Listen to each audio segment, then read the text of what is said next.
Okay, thank you. Cindy from California, USA, says, Dear Simon, Becky, and all coordinators, thank you so much for all that you do for our group. I had an experience back in 2009 where I was awoken by a being that was pulling or installing something in the right side of my head, and I felt as if I was suffocating. I opened my eyes to see a figure standing right next to my bed that I now believe may have been a reptilian. It looked like the picture you had drawn and shown us at one of your interviews last year at the castle. That's the one with John. Oh, yeah. And it stood in kind of a Yul Brenner stance. I covered my face and yelled for a family member to come in, and once they arrived, I looked up and it was gone. I still have lots of pulling in the right side of my head since that time, and I'm wondering if you would know, if it indeed was a reptilian, why would it pull on my head, or what it may have been installing or removing, and maybe why would it choose to be in my company, and could it come back? Okay. Of course, you think Yul Brynner, you think of the West World, but I think he's referring to The Sound of Music. Isn't that where he stands with his hands on his hips? I don't know. You're not going to know. I know, but I think looking at the energy here, and because I don't have sight of these questions, but I think there's a stance where Yul Brynner in The Sound of Music stands with his hands on his hips. Maybe it's something else. Right, we're talking non-physical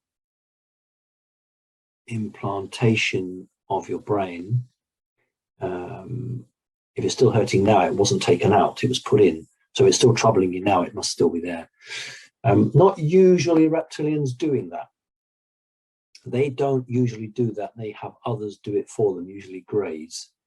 But I suppose it's not impossible for them to stoop to manual tasks such as that. They are, after all, to my knowledge, the finest geneticists and microcircuitry group anywhere in the multiverse. They made that their own. And we know the true history of humanity, how the genetics largely came from a manipulation by reptilian type beings, and also the microchips. I mean, not what we know as microchips. I'm talking real microchips, nanochips multiplied by many, many times.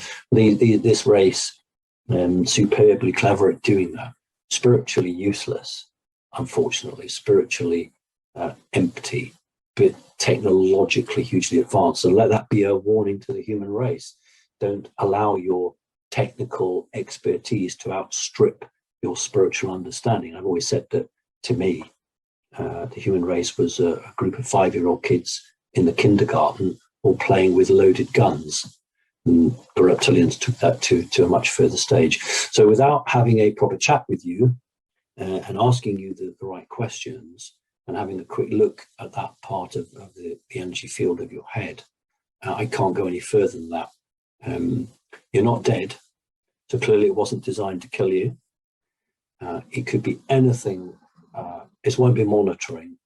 It will be something else. Now, before we leave this question, I've probably been one of the very few people to say this, and I don't understand why. You have to be incredibly careful. For all you know, whatever they've done is keeping you alive. I know people who would have had a heart attack, would have had a brain embolism, would just have keeled over and just gone. But they had an out of this world procedure, which is not detectable by civilian medical standards, which actually keeps them alive. And that's why I've always had caution.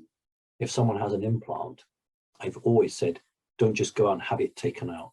Have it thoroughly investigated first before you decide to take it out. Because for all you know, they could have looked and projected ahead and thought, well, this person's going to have a heart attack. And so we want to keep this person alive, therefore we do this. So we have to be very, very careful that any action that you take is the right action for you and not something that would, affect you adversely. Okay, thank you.